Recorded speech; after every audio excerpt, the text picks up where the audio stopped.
So 1 week later, this is the review of the new Huawei Y9 Prime 2019.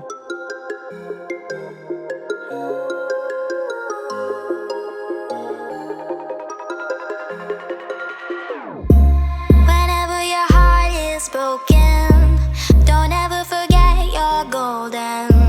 I will find the light in your soul, I'll be there. Okay, there's a couple of things about Huawei that have really impressed me this year. Even with the Huawei ban from America, the China wars and all that, Huawei has continued to launch new products, and this is one of the latest products. It was launched in Kenya just a week ago. It is available in Kenya starting today, the day I'm recording this video, and yeah, it's available in Kenya for 24,999, and for that you're getting 4 gigs of RAM, 128 gigs of internal storage, a triple AI camera setup, a pop-up selfie camera at the front, 4,000 milliamp battery, the Kirin 710F, a very good processor, and USB Type-C. There's literally nothing Huawei is holding back at that price point. The thing I've loved most about this phone is obvious, and it's something that I think most people will love about the phone. And I think that if you love big displays, the phone has a really big display, and it's not just a big display that's just a big display. The thing I've loved most about the display is that it's edge to edge. There's literally very tiny bezels at the top.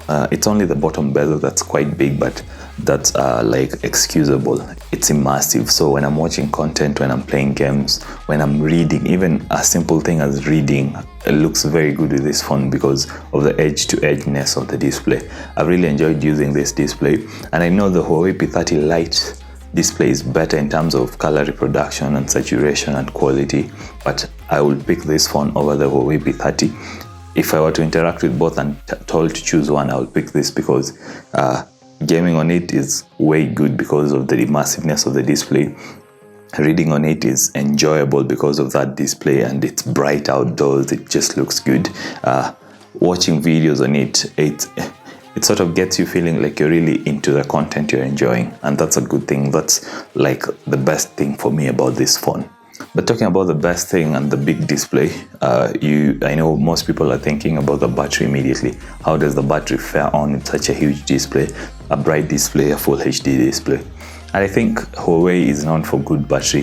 From all the devices I've reviewed this year, there's nothing that have gotten with bad battery life, from the Y7 2019, the Y6 2019, the Y9 Prime 2019. They're all good devices in terms of battery. You can use this phone for up to 2 days straight, and I don't think there's a phone at around this price point that I can comfortably say will last you 2 days on normal social media, YouTube and all that usage.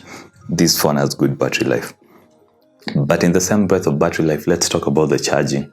Huawei has included a 10-watt charger.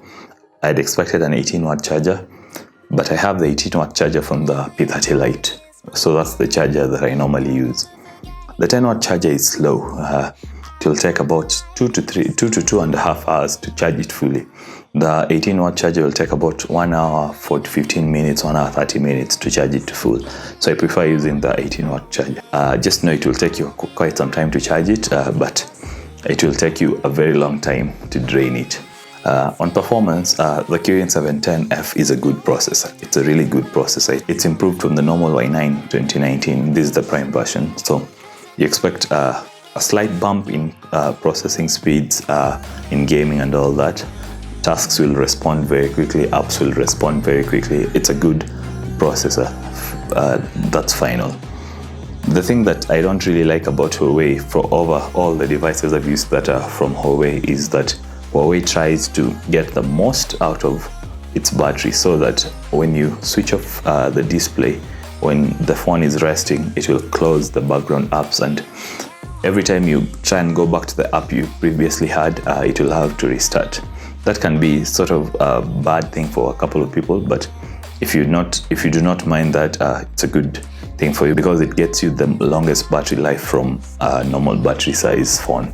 So yeah, you'll get very good battery, but there's a couple of times you'll find that your apps will need to restart, especially after the phone has been resting for a while. But in terms of gaming, in terms of doing normal day-to-day activity, everything will work well. Since unboxing the phone, I received the May 2019 security patch update.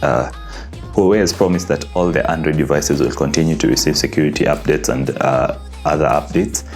So I'm hoping they keep that promise, whether the ban continues or whether it is dropped and all that. So I believe in Huawei because I've used their devices and I love the devices. So yeah, the updates, I hope they'll continue coming. So now to the cameras.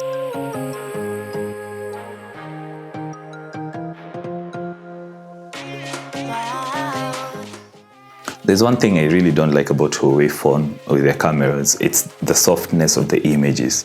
They always look really soft when you've taken them, but when you share them and when you look at them on other displays, or when you just get used to them, they're good images. I'm not complaining about the image quality in general, but I just wish they were sharper in some way, because I'm used to kind of sharper images from other devices. The portrait is still really bad with this phone. I wish Huawei takes a look into that. But if you just want to take normal landscape, normal pictures and all that, this phone has the ability to do very nice photos. So if you want a phone that has good cameras, this is one of the phones with good cameras. They're not great. I'm sure Huawei will do better. The AI features are still there. So if you point it to a person, if you point it to the sun, if you point it outside, it knows when it's overcast, it knows when it's a sunset, it knows when it's a backlit environment.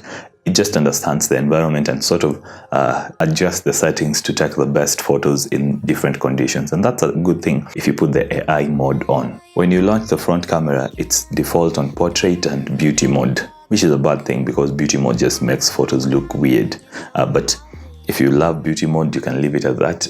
But you can still use it on a normal mode where everything is sort of flat and normal. It's a normal selfie camera. The goodness about it is the implementation of the slider makes it really good to use the display, because there's no notch and the bezels are greatly reduced by the implementation of the slider. I think that's the best thing about this phone.